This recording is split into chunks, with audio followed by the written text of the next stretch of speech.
من یتق اللہ یجعل لہ مخرج ویرزقہ من حیث لا یحتسب، جو تقوی اختیار کرتا ہے اللہ تعالیٰ اس کو وہاں سے رزق دیتا ہے، اس کو ہر تنگی سے راستہ دیتا ہے، اور وہاں سے رزق دیتا ہے جہاں سے اس کو وہم و گمان بھی نہیں ہوتا۔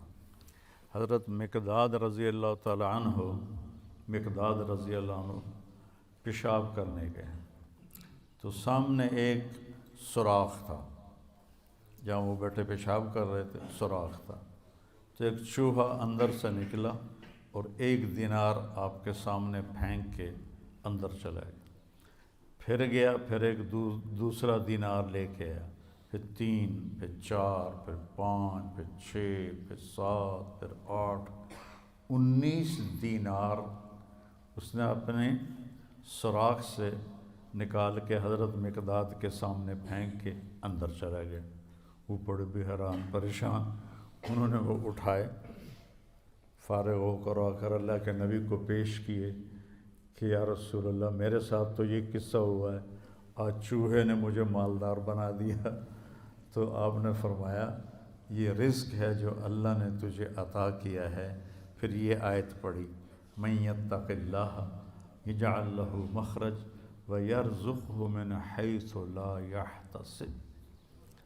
اب یہ راستہ صرف مسلمان کے پاس ہے کہ اگر وہ تقوی اختیار کرتا ہے تو اسے اللہ وہاں سے دے گا جس کا اس کو وہم و گمان بھی نہیں ہوگا۔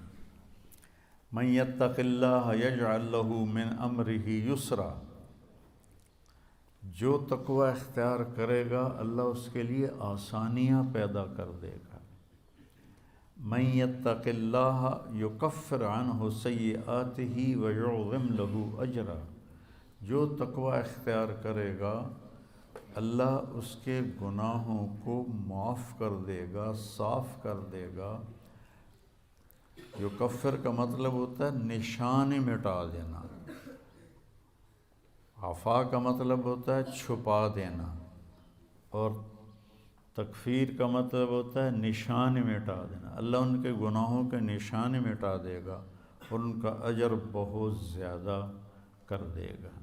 ان تصبروا وتتقوا لا یضرکم کیدہم شیئا ان اللہ بما یعملون محیط۔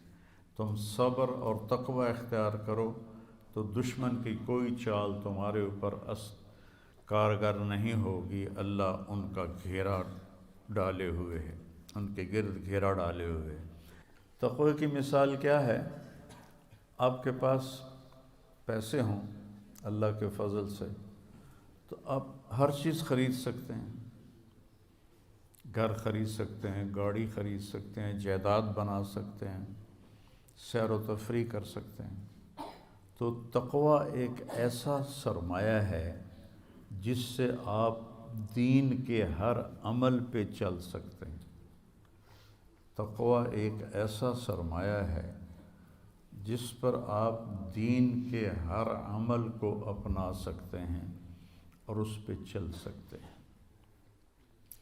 حضرت عمر نے کعب احبار سے پوچھا تقوی کیا ہے؟ چونکہ قرآن میں مختلف تعبیرات ہیں تقوی کی، تو حضرت عمر نے پوچھا، کعب احبار یہودی عالم تھے، ایمان لائے تھے، تابعی ہیں، مت تقوی، فرمانے لگے کبھی کانٹوں بھرے راستے پہ چلے ہو؟ سبحان اللہ، کہنے لگے ہاں، اور اب میں تو کانٹے ہی کانٹے تھے، کوئی سبزہ تو تھا ہی نہیں۔ تو کہنے لگے پھر کیا کرتے ہو؟ کہ میں اپنا کرتا سمیٹ لیتا ہوں، دامن سمیٹ لیتا ہوں اور کانٹوں سے بچا کے میں آگے نکل جاتا ہوں۔ کہ بس یہ تقوی ہے کہ چاروں طرف گناہوں کے خاردار کانٹے ہیں، اس سے اپنے دامن کو بچا کر پار نکل جاؤ۔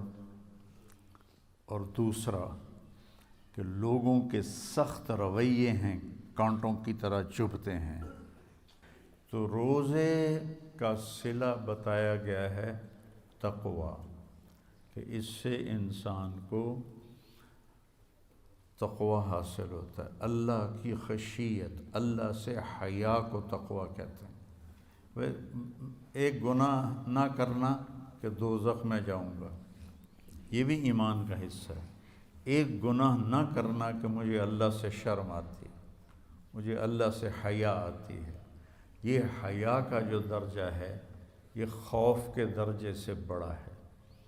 یا ایھا الذین آمنوا، یہ عزت صرف اس امت کو ملی ہے اور کسی امت کو یہ اعزاز نہیں ملا۔ کتب علیکم الصیام، تم پہ روزے ہم نے فرض کیے ہیں، کما کتب علی الذین من قبلکم، جیسے تم سے پہلے لوگوں پر ہم نے روزہ فرض کیا تھا تم پر بھی فرض کیا ہے۔ کیا ملے گا؟ لعلکم تتقون، تمہیں تقوی ملے گا۔